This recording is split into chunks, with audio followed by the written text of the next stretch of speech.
anato ang validity sa pulong sa Ginoo. Our study centers on Jesus Christ. So Christ center ang atong pagtuon. We have coherence and unity in the scripture. It's because we have one author, and that is Jesus Christ. Amen.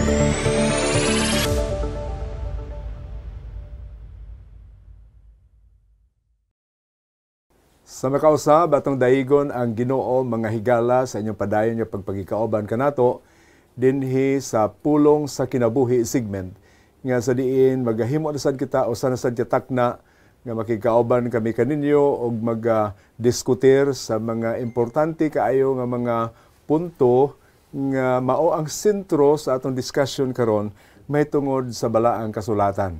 So we believe that you had been blessed and been given insights about sa mga pulong, sa mga topics nga atong gidiscuss since the very first segment nato until this very moment. So sige hapon atong tagaan og pagtagad ang ato nga discussion sa milabay nato nga segment apan sa dili pa nato kana pag himuan sa dako kaayo nga pagtagad karon nga ihatag ang overview sa ato nga partner kapag laom Pastor Von. Sige hapon ako kamong gidasig, amo kamong gidasig nining takna nga i-share ninyo ang ato nga Facebook page sa inyo ha mga higala, sa inyong family members kung mahimo, kung nagatan-aw kamo diha sa inyong nga screen, sa inyong nga cellphone, kindly invite somebody, and not only that, i-share ang ato nga Facebook page, and then ato silang hangyoon nga ilang i-follow, ilang i-like para sa sunod nga segment makadawat sila sa notification, at least ma-aware sila nga it's time para sa ato programa Pulong sa Kinabuhi. So sige hapon live kita nga inyong madungog sa Hope Channel Central Philippines Facebook page ug sa ato nga YouTube, and also gi-cross-posted kita sa nagkalailahi nga mga Facebook pages sa tibuok Central Philippine Union Conference or Central Visayas. And also ato sad gi-recognize ang mga FM stations nga nag-join kanato nining ato nga live segment karon. So atong pasalamatan ang Ginoo mga higala nining lahi na sad nga higayon nga maghimo kita karon sa pagpamalandong sa pagtuon nining yang pulong nining atong gitawag online Bible study. So ako hangyoon si kapaglaom Pastor Narciso sa pag-open sa ato nga programa pinagi sa pag-ampo. Okay, ako gihangyo ang tanan nga magaduko kita sa ato mga ulo alang sa ato pag-ampo. O Dios namo nga maluluyon na sa kaitasan sa mga langit, dako ang amo kalipay ug pagpasalamat kanimo nga karong taknaa nagaduol kami kanimo sa amtang kami magapadayon sa pagtuon sa imo bilidhon nga mga pulong. O Dios, tabangi kami nga amo masabtan ang amo pagatun-an karon kauban sang amo mga higala nga nagapadayon sa pagpaminaw. Hinahot pa nga ang presensya sa balang Espiritu maoy magapataliwala kanamo, magagiya kanamo para amo kini masabtan ang tanan nga amo istudyuhan karong taknaa. Daghang salamat o Dios nga ikaw magapatalinghog sa among pag-ampo kay kini tanan amo gipasalamatan sa ngalan ni Ginoong Hesus nga maluluwas. Amen. Daghang salamat kapag laom Pastor Narciso sa imong prayer. So karon magahimo kita sa atong greetings sa dili pa kita magasugod sa atong pagtuon. Atong hangyoon si Pastor kapag laom Bon sa paghatag sa iyang greetings. Salamat Sir Bern sa higayon nga kita makagreet sa atong mga kaigsuunan sa Central Philippine Union Conference, sa atong mga kaigsuunan nga nag-view kanato live sa Facebook og sila nag-monitor gid sa atong series, sa atong discussion dinhi sa Pulong sa Kinabuhi. Og ang akon man concern as youth director kaning atong mga batan-on pod, nakabalo ko nga sila pod nagbantay og nagtan-aw sa atong discussion dinhi og naminaw og daghan po ilang makatunan. So welcome sa atong programa Pulong Pulong sang Kinabuhi. Sir Bern? Salamat kapaglaon Pastor Bon. Karon atong tagaan si kapaglaon Pastor Narciso. Okay, salamat sa higayon na Sir Bern sa ato padayon nga pasibya kining ato programa Pulong sa Kinabuhi. Unya usa kini kadako nga pribilehiyo sa akong ingon ug unya ako gipasalamatan kini sa Ginoo nga kita padayon nga magasuporta niini. Ako gi imbitahan ang ato mga pastors within Central Philippine Union Conference nga ato kini suportahan, ang ato mga laymen, ato mga kaigsuonan nga padayon nga waragwag sa mayong balita ug ang ato mga church officers bilang usa ka ministerial secretary dinhi sa ato CPUC. Ako kamo gina imbita nga ato gyud suportahan kini nga programa ug mag-imbita ta sa ato mga kahigalahan dinha sa ato mga silingan kay kini maoy panahon nga kita maghilihusa alang sa pagsuporta sa mao nga programa dinhi sa Hope Channel nga ginatituluhan Pulong sa Kinabuhi. Daghang salamat, Sir Bern. Salamat ka paglaom, Pastor Narciso. Yes, mga kaigsuonan, on behalf of Central Philippine Union Conference, we believe not only in CPUC as what Pastor Bond mentioned, na kita'y daghang mga viewers all throughout the Philippines. The Tri-Union is PUC and also in PUC. Ang aton nga mga brethren, ang mga Cebuano nga naadinha sa Mindanao, naadinha sa Luzon, we are amo kamo gidapit sa mainiton nga pagdapit sa inyong pagkikauban kanamo, not only here in the local, even in the national, but also we have global viewers, no? We have global viewers. So we would like to invite you to please join with us in this 1 hour nga pagpakigtuon sa Pulong sa Ginoo. On behalf sa ato nga mga leaders sa Central Philippine Union Conference, gipanguluhan sa atong presidente, Pastor Eliezer Joel Barlizo Jr., sa iyahang kauban nga Executive Secretary, Pastor Caleb Makirang, ug sa atong Treasurer, Pastor Renito Inapan, amo kamong giabi-abi sa minito nga pag-abi-abi, karon ni ining atong nagapadayon nga programa. So, sa gihapon, as what Pastor, kapag laon Pastor Narciso mentioned, nga ang atong mga pastors, ang atong mga district pastors, ato silang hangyon to encourage their members sa pag-join ni ining atong Bible study online. And also sa atong mga care group ministries, no? Nga pwede sad nato silang hangyon nga during sa ato nga panahon sa atong Bible study, ilang tigumon ang ilang mga ilang mga interested Bible students, ang ilang family members, nining panahon sa ato nga live streaming program. So, busa karong taknaa, without much ado, ato nang tagaan og pagtagad kay ang atong panahon kusog kaayo motuyok. What is important nga makahimo kita sa pagtuon sa pulong sa Ginoo.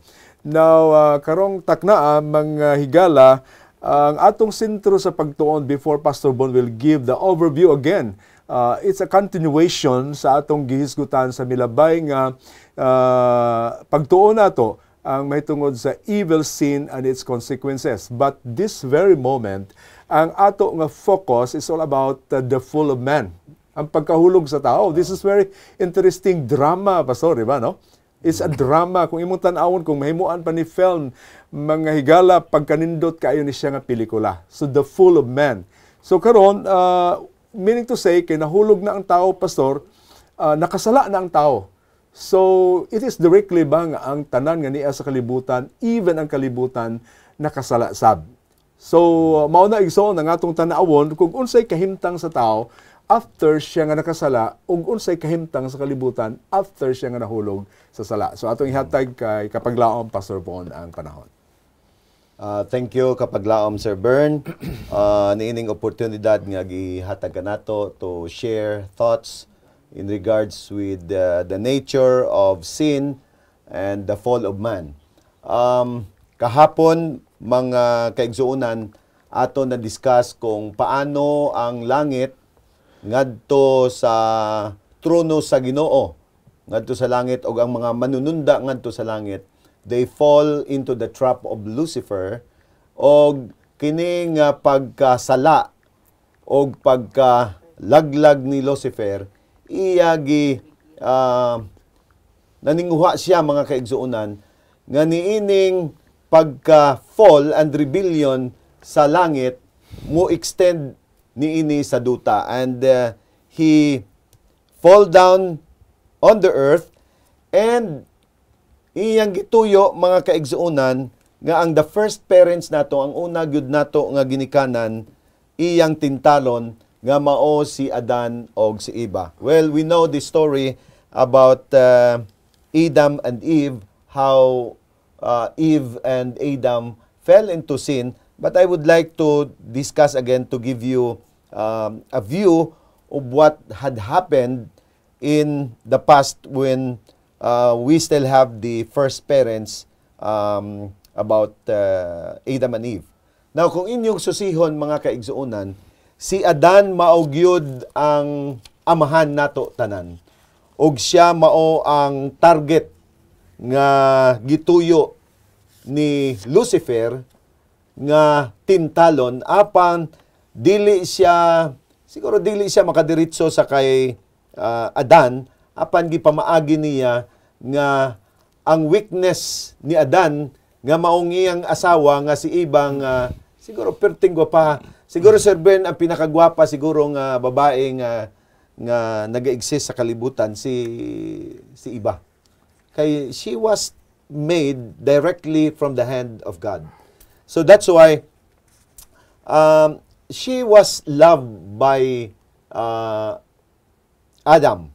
Gihigugma siya siglabi mga kaigsuonan nga ang attempt ni Lucifer is the target is the woman, which is Eve.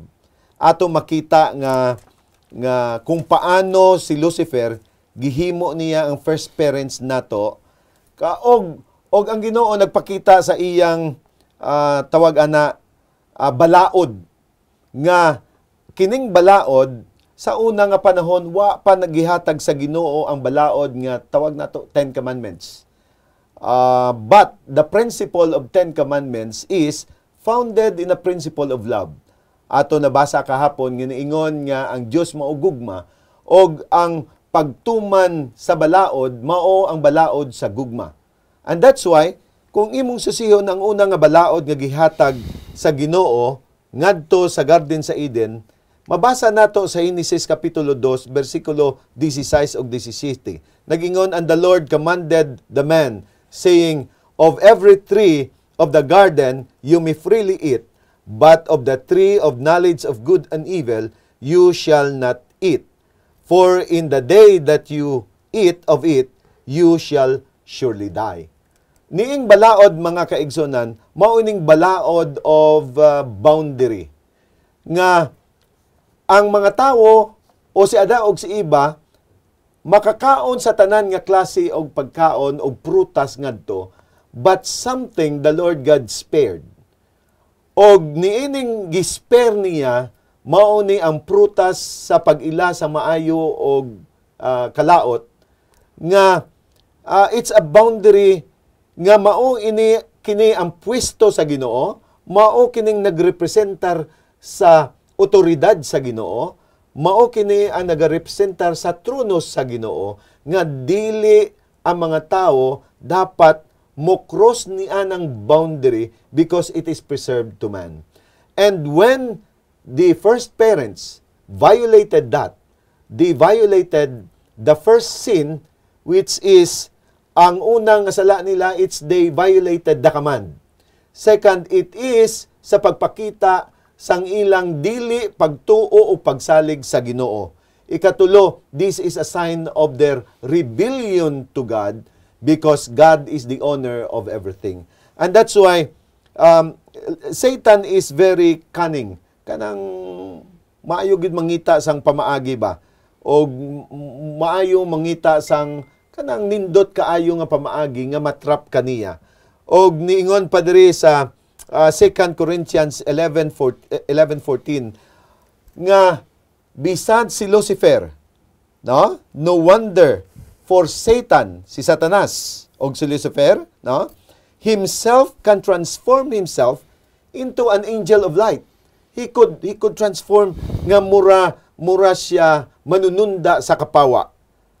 Og ngadto mga kaigsuonan ang gigamit niya, makita nato sa Genesis kapitulo 3 bersikulo 1 ngadto sa 3 nga ang bitin o serpente, no? Kung sa Ilonggo pa ang manog kaning bitin mao ang gigamit niya nga medium kay kaniadto ang bitin naa daw pastor naa daw wings ang bitin og sa pinakanindot og pinaka-colorful nga mananap mao ang gituga sa Ginoo ang bitin. Og siguro of all the animals nga iya gihimo, the serpent was the most attractive and the most beautiful animals nga gihimo sa Ginoo. And so the principle there, usually ang Ginoo ang Yawa mangita og mga nindot og tahom nga maong gamito niya as medium of temptation. Mao na nga bisa kita karon ang mga magtintal kanato mga nindot kaayo, no? Mga attractive, mga unsa pa diha delightful, mga ma-enjoy gid ka kaayo ba? Mao nang iyang gamiton.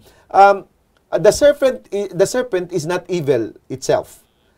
Ang mga matahom nga bagay sa niining kalibutan dili na siya evil, but Satan will use those medium in order to tempt our first parents. And so siguro ang akong una-una sudlan sa espiritu ni Lucifer o ni Satanas kadtong serpente or katong mananap nga bitin o gigamit niyang medium o mabasa nato sa 3:1 until 1 to 3 it says, "Now the serpent was more cunning than any beast of the field which the Lord God had made. And he said to the woman, God indeed said, you shall not eat of every tree of the garden. And the woman said to the serpent, we may eat the fruit of the trees of the garden, but the fruit of the tree which in the midst of the garden, God said, you shall not eat, nor shall you touch it, lest you die." Pero gihimo niining si Lucifer o si Satanas, gihimo niya nga ang hunahuna sa una nato nga mga ginikanan, muduwa-duwa o mudoubt sila sa gahom o otoridad sa atong amahan o sa atong Dios. And that's why the serpent said, nag-ingon sa ila, then the serpent said to the woman, in verse 4 and 5 of chapter 3 sa Genesis, then the serpent said to the woman, you will not surely die, for God knows that in the day you eat of it, your eyes will be opened, and you will be like God, knowing what is good and evil. Usa ka commentator nga posible mga kaigsuunan niining mananap nga serpent mukaon una ngadtong nga bunga og iyang gipakita kung paano magkaon. Og miingon siya, namatay ba ako? Siguro nakita nako, gina-imagine lang nako mga kaigsunan kung paano si iba na-amaze nga ingon sa Ginoo nga kung kaunon ani mamatay pero gikaon sang mananap wala man pud siya namatay. And that's why it arose the interest of Eve nga man nga niingon ang Ginoo nga kung kaunon it's like a poison that will kill apan wala man pud siya namatay. Ug ingon pagani siguro sang serpent Sir Bern nga kining tanan daw nga mga mananap dili ka maumusulti. No? Wala gihatagan sang abilidad nga magsulti. Pero niingon nga ngano man nga nakasulti man pud ning mananap aning nga bitin. Pero siguro giingon sa mananap, see, I have the power, I can now speak, it's because of the fruit. And that's why Eve was interested to eat because nag-ingon diri nga it will give him or her the extra energy and power nga ang Ginoo og amahan nato nga ang Dios nga manunuga nato na ay agenda nga gitago nga dili para kanato. Nagingon siya nga kung imong kaunon niini you will be like God. Og ang pamaagi ni Lucifer is to deceive that he injected the desire to be like God. And the desire to be like God is directly a rebellion and a sedition against the government of God. And that desire to be like God, mao ang pop up, nagsugod dinhi sa kasing-kasing ni Eva, o gikaon niya ang intensyon niya nga dili man gud to siguro lami nga na siya siguro lami, but the intention of Eve, why she eat, because she is so curious to be like God. And so she ate it, and when she began to eat it, that's the beginning of sin, og ang beginning nga nakasala ang atong first parents. Gidala niya ngadto nga prutas, gipakaon niya kay Adan. Si Adan pod naingon siya nga siguro nakaibalo si Adan nga si Eva mamatay tungod kay gikaon niya. And with his full love to Eve, iyang gikuha kato nga prutas, gikaon pod, og naabot ang sala sa tawo. Now, Sir Bern, imong atong naibaluan nga naay mga konsekwensya ang sala. Og pero bago nato tan-awon ang konsekwensya sa sala, ato usa siguro ang una nato nga pangutan-on, Sir Bern og Pastor. Yes. Unsa ang definition sang sala? Daghang mga scholar ng lahi-lahi definition, no? Yes. Pero what is the biblical definition? Why sin is so syado ka importante nga issue ani nga babaw-an nato ngano man nga gibawal gyud sa Ginoo nga dili makasala unta ang mga tawo. What is in sin? How do we define sin? Kag ngano nga it's an issue against God kung ang tao makalapas og makahimo sa sala. Kapag laon, Pastor Bon, salamat kayo sa overview nga imo gi-present, no? May tungod sa the fall of man. And now dinhi atong makita magigsuonan ang gitawag actual nga interaction ni Adam diha sa ni Abe diha kang Lucifer. Think about that, mga higala, nga si Lucifer is a fallen angel coming from heaven. So kung tan-aon ta, kung sa boxing pa, si Eva versus Lucifer. Ang ginatawag nila, di ba, may term nga kung medyo kuan isa underdog siya. Dihado. So si Eva sobra ka dihado. Dihado yun. You can imagine that you are interacting with the people, with a person who is expert, master in psychology and also strategy sa Lucifer. That is why kung tanaw nimo ang narrative sa story, giano niya pag twist ang hunahuna ni Eva, nga si Eva na-convince siya. Kay at first, ang Ginoo nagbutang sa ila sing safety net, di ba? Nga hindi ka mo magkantuto nor magtandog. Samot nga magkaon sa bunga. Kay ano matabo sa inyo? Mapatay ka mo. But Satan is in siguro reverse. Siguro nauna nako nga si Lucifer is very confident because even the angels in heaven, he was able to deceive. Yakin sa mga tao raman ni. That's really true. So kung ato kanon si kapaglaon Pastor Narciso, before nato i-define kung ano ni ang sala, sa gi-mention sa 1 John 3:4, no? Kapaglaon Pastor Narciso. Okay. I think I must go directly kapaglaon mga Von, kapaglaon mga Bern, tungod kay ang ato nga panahon ta makalipot. Yeah. Okay. So ang biblical definition nga mabasa nato sa balang kasulatan kini gi-mention ni kapaglaon Sir Bern sa 1 John chapter 3 verse 4. Sin is lawlessness. And I would like to quote from Oxford Dictionary, no? Kung unsay definition sang sin. So according sa Oxford Dictionary, is an immoral act considered to be a transgression against divine law. So in other words, a sin in the eyes of God. So uyon ang Oxford Dictionary sa definition sa balang kasulatan. And whether we like it or not, na misdeed, na ay fall from grace nga nahitabo sa kang Adan ug kang Eva tungod sa sala nga ila nga gihimo. But there is a plan for that. So aduna lay konsekwensya tungod sa sala nga nahimo ni Adan ug ni Eva. So dinhi ta karon sa realidad nga sitwasyon nga ato nakita na sa kinabuhi ni Adan ug ni Eva. Now the Bible speaks nga si Adan ug si Eva sa tapos nga nakasala, asab sila, nanago sila, Sir Bern. As Pastor Von, nanago sila. Nanago sila. Uy, nakasala naman. Unya, nahulaw sila sa Ginoo. You see? So gituga sila, gihimo sila sa Dios nga perfect sa atubangan sa Ginoo, but sa tapos nga sila nakahimo og sala, uy, lahi na ang environment. Lahi na ang ila kinaya, gibati o kinaiya.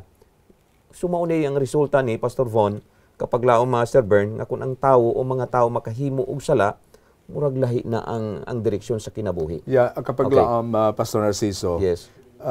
Just to reiterate again, ang 1 John 3:4, nag-ingon siya nga, ang sala mao ang paglapas sa balaod. Okay.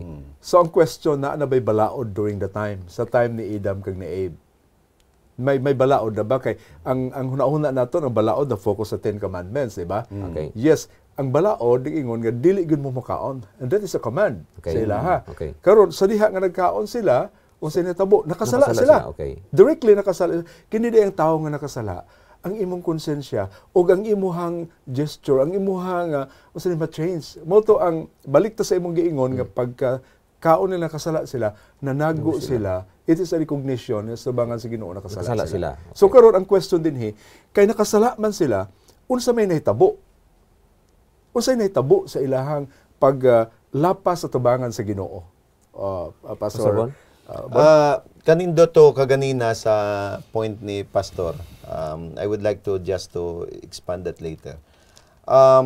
Of course, the first thing that they did is to cover. Yeah.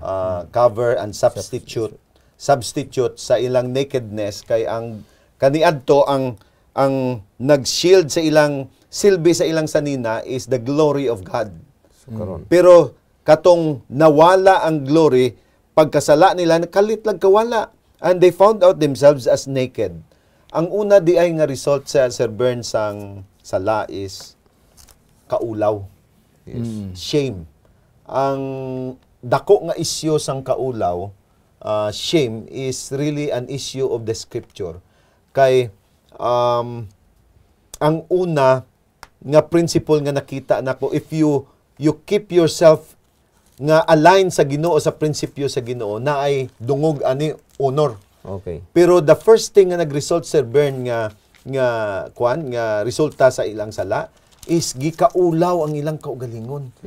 Kag kining pagbati sa kaulaw,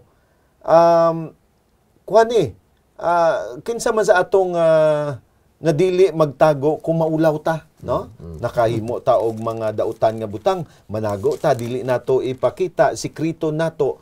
Kay ang kaulaw maoning una nga gibati gyud ni Adan kag ni Eva ngano nga nanago sila, it's because of violating. And that kaulaw have a series of result sa kinabuhi nila bilang mga unang parents nato. Og siguro Sir Bern, unsa pa imong nabaw-an nga mga resulta sa ang pangutana din siguro mao ni ang usa ka panghuna-una. Ngano man nga sila lang nakasala nga apil ta. Nga naapektuhan kita sa ilang nga pagpakasala. So naabay gi-mention ang balaang kasulatan nga kita nga wala naghimo sa sala, we are also kanang naapil ta niini sa gitawag nga tunglo sa sala. Naadri Sir Bern sa Roma 5:12, nag-ingon nga, therefore, just as the one man sin entered the world, That's it. and death through sin, and thus death spread to all men because all sinned. Pagkasala ni Adan ug ni Eva, it became the nature sa iyang mga kaanakan. Ingon sa theological answer yung mga tawag, the propensity of sin, of sinning. Kanang nanging nature na sa tao, kay naanak siya, kay si Adan ug si Eva nanging makasasala, and therefore ang anak niya na ay propensity, na ay leaning to commit sin, and therefore they cannot resist sin, og ang tanan nga tawo nagdautan na, nakasala na, kay ngano nga naa na sa nature niya to be in conformity with sin. Kapag Okay. laon, Pastor Narciso, Pastor Bon had quoted Romans. And now, we are also to quote Romans chapter 3, verse 23. Okay. Yeah. Paul said, "For all have sinned and fall short of the glory of God." That's So, it. meaning tanan, ang tanan nga mga tao sa bugos ng kalibutan, nakasala. Okay. Kasala. Nakubsan sa himaya sa Diyos. Now, kapag laon, Pastor Narciso, in the sense na nakasala kita, ano ang bayad sa sala? Okay. So, wala na ilain sa Roma, Kapitulo 6, 23. For the wages of sin is death. Now, kana nga pagpamatuod sa balang kasulatan, eksakto gina. Now, balikan nato kapag paglaong Von, Sir Bern, sa sala. So, mauna niya ang resulta nga adunay separation. No, adunay separation. Amo na si Propeta Isaiah, nag-ingon siya sa iyang sinulatan sa 59 verse 2. But your iniquities have separated you from your God, and your sins have hidden His face from you so that He will not hear. So layo ang distansya na. Di na nato makabot ba ang ato nga ginutungod sa sala nga gihimo sa ato una nga mga ginikanan. So, ang ako ginatan-aw diri Pastor Von, kay siyempre gusto sa Ginoo nga tanan ta makahibalog yun kung unsay plano sa Ginoo sa mga makasasala sama nato, ug nya ato pud ipasiguro sa ato mga viewers nga ang Ginoo aduna gyud kanang tininuod gyud nga plano nga sila makabaton sa kinabuhing dayon kay nakasala naman ta Pastor Von. Unsa gyud ang plano ani sa Ginoo? Sufficiente ba ang grace kaluoy sa Ginoo tungod sa sala kay daghan namang ang separation ba perti na gyud kay sala mao ni nagseparar, no? Wa na gyud tay kung sa ako paglantaw trapo ang ato pagkamatarong sa Ginoo. So unsa gyud ang plano ani sa Ginoo kay sala naman may konsekwensya naman, no? Okay, Pastor Von. Nindot to ang idea kag thought nga imo gi-express kaganina nga ang sala mao ang nagpabuwag kanato sa Ginoo. Og ang Ginoo mao ang source sang kinabuhi, and when we are separated with the source of life, then naturally we are not sustained to live. And therefore, death will come to us. That's it. Ang kamatayon maabot sa atong kay we are separated. And sinning, when rebellion would come to us and separation would come to us, nga dili na ta mo sustain sa giver of life, then not only we rebel against God, but naturally we will die. It's because we are not sustained anymore by the presence of God, and that is the grave consequences of sin. That's it. However, nag-ingon diri that the result of sin and the penalty o bayad sa sala maong kamatayon. And the only way nga mabayaran kani o ma-restore kana nga relationship sa Ginoo kanato is for us to die. Okay. But the question is, if we die, we will not be restored kay mamatay mampunta. And therefore, kanang solusyon sa Ginoo, Sir Bern, it's a very radical solution. Nga dili masabtan nga solusyon. Okay. Kaya nga naman, can you imagine, your Maker and your God will be the one to die for you. Yes. No? Kanindot una-una, no? Nga katong naghimo kanimo o nagtuga kanimo, maupod ang magpakamatay kanimo. Motong ingon nimo nga, kay ikaw ang mamatay, gisper ka sa Ginoo, gisubstitute sa Ginoo, nga ang imong kamatayon, lahi ang mamatay para nimo, para ang kinabuhi sang katong usa, manging imo, o ang imong kamatayon, manging sa iya. Okay. Yeah, very nice point, Pastor Bono. Dini karon ang focus nato mga higala is about the fall of man and the consequence of sin. So dinhi ato nakita nga sa diha ang tao nahulog sa pagpakasala, and siguro sa diha first dili niya intention nga makasala. But dili lalim mga igsunan nga makigharong ka sa powerful nga gitawag the unsa ni kanang prinsipe sa kadudulman, di ba? Yes, yes. Si Lucifer. So muna nga wala gid tay mahimo, wala gid tay power nga maka asdang sa iyaha kung makigatubang kita. But this time atong nakita nga ang tao nahulog gyud sa pagpakasala, and that is the reality here. So sa diha kay nahulog sa sala, ang consequence follow. Ning sunod na ang bunga, ang resulta niini sa sala mo to gibasa nato nga it's a declaration of the Bible karon nga takna nga ang tanan gyud nga mga tawo nakasala. Sa diha ka nakasala ang tao, then ang ultimate consequence niya mao gyud ang bayad sa sala, mao gyud ang kamatayan. Pero mao ni siya. Ang giingon sa Biblia nga ang tao mamatay siya tungod mao ang resulta sa sala. But the entire world had been affected, di ba? Yes. Kung moadto ka sa tanan nga mga natural nga mga butang, sa tanaman, sa kakahuyan, sa mga kananapan, na apektuhan tungod sa sala niini. Karon dinhi nato makita igsuon nga it's a mystery and only God can explain. That is why we are very fortunate nga atay balaang kasulatan kapag laong Pastor Bon nga nagahatag ka nato sa clear kaayong understanding nga murag nagatan-aw niini og sini, murag siya og drama nga the fall of man, the consequence of sin and the ultimate penalty of sin maong kamatayon, but ano ni gitawag plan of redemption. Okay. Dito pa lang Sir Bern sa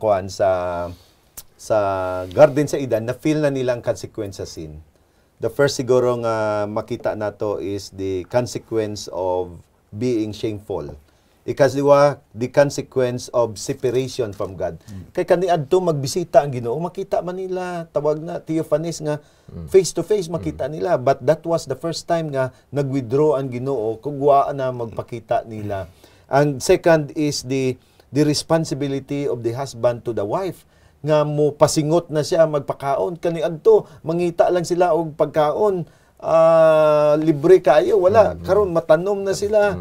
And now, and not only that, nagsugod na ang kasakit. Nanay daghan nga mga balatian. Nagsugod na. Og not only that, kagubot.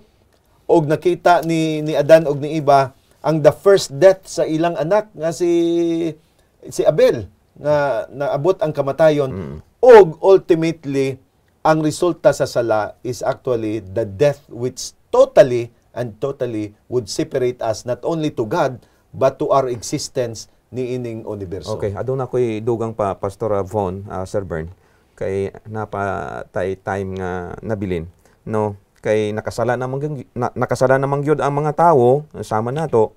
So unsa gyud ang target niini sa atong Ginoo, no? Ato basahon ang Roma kapitulo 5 bersikulo 10. For if when we were enemies we were reconciled to God through the death of His Son, much more, having been reconciled, we shall be saved by His life. So, kini mao ang usa ka manindot nga saad sa Ginoo, no? Sa mga makasasala. So, ibutang gid nato sa atong pangunahuna, sa ato kasing-kasing, nga despite of the sins that the world experiences, adunay di ay plano. No, gipadala ang bugtong anak nga si Kristo. So, ang sala, masolusyonan. So, usa kini kadakong hagit sa ato mga viewers, sa ato tanan bilang mga alagad sa Ginoo, nga kita muduol salid ta kay ang Ginoo adunay tininuod gyud nga plano sa matag usa kanato. Ibalik na ko ang panahon. Yes, kapag laon Pasonar, salamat kayo no, sa imong punto. May duha ko ka observations karon diri actually. First, ang mga tao, they are questioning God. Lord, if you are a God of love, why did you allow sufferings and pain? Just like what's going on now in Ukraine and Russia. Okay. Kung tanaw naton, millions of Ukraine had been affected because of war. Refugees nakaabot ng mga millions. And not only that, all over the world, people are suffering with famines, suffering with natural disasters, suffering with crisis, di ba? Atong pandemic karon, no? Yeah, ang pandemic naton karon. So, Grabe. dinhi ay Pastor Bon sa atong pagtuon na sayra nato nga ultimately ang hinungdan di ay niini mao ang gitawag ang sala. Ang hinungdan ni ining tanan mao ang sala, mao na nga naidaghang kalamidad all throughout the world. Now dinhi tungod ni ini after nga nahulog si Adan ug si Eva diha sa sala, unya nag-refrain sila, nanganak sila, unya kita karon we are part of the family of Adam and Abe. Ang tao sa tibuok kalibutan is almost 8 billion sa kadaghanon. But the question here, after ang tao nakasala, even today, ang tao nakasala, he doesn't have the ability to comprehend about the plan of God and to live spiritually in line diha sa kasing-kasing o sa kinaiya sa Ginoo nga magkinabuhi kita. Actually, we became blind to the reality and the truth. Nga mabasa man pud nato sa Episo 4:18 niingon diri nga we had been ignorant, no? Ignorance that is in them because of the blindness of their heart. Nga kung kita ra siguro Sir Ben nga makakita og truth, dili ta. We need an intervention of divine. We need the Holy Spirit working. We need the holy angels that will accompany and whisper upon our ears to be guided. Kay kung wala ang intervention sa Ginoo, wa kita Sir Bern makakuan siguro, maka-cut-on og kamatuoran karon og wa ta kabalo kung asa nga dalan paingon kita. Yeah, kapag laang Pastor Nars, the reality here, after man falls into sin, we have the inability to change ourselves. Yeah. Okay. Oo. Yeah. So, unsay himuon nato nga mubalik kita diha sa Ginoo nga magkinabuhi kita sama sa iyaha nga plano diha kang Adan ug kang Eva. Okay, salamat to kapag laom Sir Bern. Now, dinhi lang sa balang kasulatan alang sa ato pagpadayon nga pagpahayag o pagpabutyag kining ato nga gitun-an karon about the sin and its consequences. Ang instinct sang tawo no ang realidad nga mabasa nato sa Roma kapitulo 7 mga bersikulo 15, 18, 19 ug 23. No, tuguti ko nyo sa pagbasa nini kay ato pod ni makuha Andre. No, mao ni siya. For what I am doing, I do not understand. For what I will to do, that I do not practice. But what I hate, that I do. For I know that in me, that is in my flesh, nothing good dwells. For to will is present with me. But how to perform what is good, I do not find. For the good that I will to do, I do not do. But the evil I will not to do, that I practiced. Now, in continuation, no kining mga bersikulo, mga kaigsunan, mga pinangga nako mga viewers, ato timan-an gayod, no, kung unsay instinct sa ato pagkatao kay nasubli naman nato Pastor Von ang sala. No, hindi naman ta kapanago ni ini. So ang ato na dinhi nga madireksyonan ta, magihaan ta sa Ginoo kung unsay mga butang nga dapat nato mahimo nga masolusyonan ni Kristo atong kinabuhi. Unsa man ato buhaton, come to Him. Panailain, paminawan ang pulong sa Ginoo. Yes, salamat kapag laom Pastor Nars. Okay. Ang atong panahon din na gyud motugot, how I wish maka-extend pa ta, but I think it's enough nga atong na-discuss na igsoon thoroughly kining gitawag evil, sin and its consequences, and also about the fall of man. So, salamat sa inyong pagpakikauban kanamo nining takna sa atong pagtuon pulong sa kinabuhi. Nalipay kami mga higala nga nakapaambitasan kami nining lahi na sad nga pagtulunan, lalom-lalom nga theology nga gipresentar sa atong mga panelists dinhi mahitungod igsuon ni ining gitawag evil, sin and its consequences. Now, before ta nga close sa ato nga pag-ampo, tagaan nato si Pastor Bon sa iyang last parting words. Pastor Bon? Thank you, Sir Bern. Ang tawo, ang kaso sa tawo sa sala is a hopeless case. Okay. Actually, hopeless ni. Apan sa Ginoo, nag-ingon si Kristo, para sa tawo, it is impossible, but for God, it is possible. And that's why the possibility of bringing us back in the presence of God, tungod sa gihimo sa sala kanato o gihimo ni Lucifer kanato, nag-open siya kanato nga mabasa nato sa 1 John 1:9 nga if we confess our sins, He is faithful and just to forgive our sins and cleanse us from all unrighteousness. Amen. Kanindot sa iyang saad kanato nga despite of the hopeless case that we have, still He gave us hope through Jesus Christ. Salamat kapaglaong Pastor Bon. So kapaglaong Pastor Okay, Nars. thank you so much Sir Bern. Pipila lang ka mga statements nga gusto ko i-share karon sa atong conclusion. Ang ako lang din nga ang ato gitun-an no chapter 3 sa Genesis talks about loyalty or disobedience rather, but we have tackled so much about the essence of loyalty to God. Now kining giingon Pastor Von nga prevenient grace. Ako mitugid ko niini nga kining prevenient grace gikan gini sa Ginoo. So no matter what happens from the very beginning na anay kaluoy ang Ginoo sa mga makasasala. Therefore, dili nato pag-abusuhan, dili nato pag unsa ni himuan og kanang maging useless ato kinabuhi, but rather we will be focusing sa mensahe sa Ginoo nga gikan sa balang kasulatan nga ato kini paminawan. Daghang salamat, Sir Bern. Salamat kapaglaong Pastor Nars sa maong closing statement nimo ang nagahatag dugang katinawan sa atong pagtuon niining taknaa. Mga higala, hinaot nga inyohang nakuha ang pinagyod ka uyukan, no? Pinagyod ka sentro sa ato nga pagtuon niining taknaa, mahitungod niining very interesting and very insightful study kabahin sa gitawag evil, sin, and its consequences. Now, I hope that is sufficient nga ang background nga gihatag o ang pagtuon gikan sa balaang kasulatan inyong nasabtan mga higala.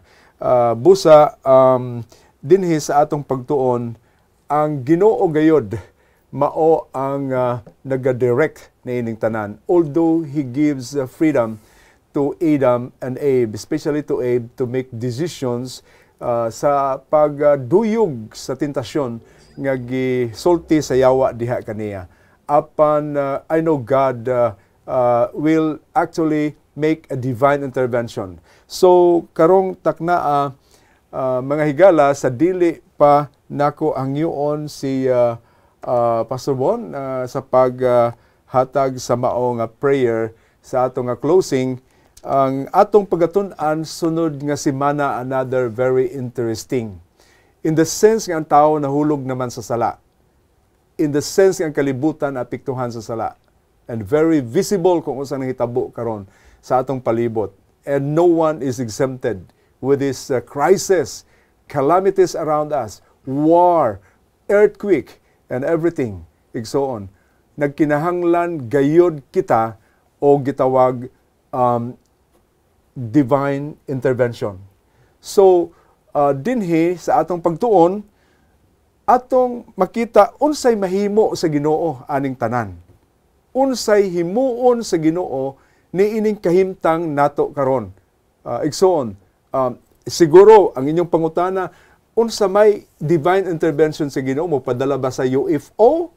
Mo padala ba sa dakong barko alang sa pagluwas kanato? Unsa may himuon sa Ginoo, plano sa Ginoo to rescue, the great rescue nga himuon sa Ginoo. Mao na igsoon ang atong tun-an sunod semana. That is why amo kamong hangyoon sa gihapon nga mukuyog kamo kung unsa ang himuon sa Ginoo nga iyang ma-rescue ang makatawhan nga nahulog sa pagpakasala. So ako ngayon si Pastor Bon sa pag-close sa atong program pinaagi sa pag-ampo. Mag-ampo ta, dakong among pagpasalamat Ginoo niining pagtuon namo nga ikaw nagiya sa amoa og sa mga viewers namo nga ilang masabtan kung unsa ka dautan ang mga plano sang kaaway og nagresulta ani sa kamatayon sang katawhan.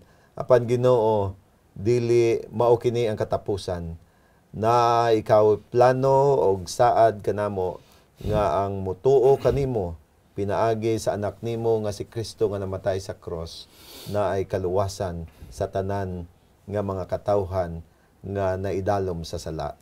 O Ginoo, tabangi niining programa ang pulong sa kinabuhi, o ikaw pod magatabang sa among mga kaigsuunan, mga kagalahan nga naminaw niining programa ang pagpakamaayo mangingyara sa ila tanan ug sa amo pod sa ngalan ni Ginoong Hesus. Amen. Daghang salamat kapag laom Pastor Bon sa imuha nga Yeah. pag-close ato nga program.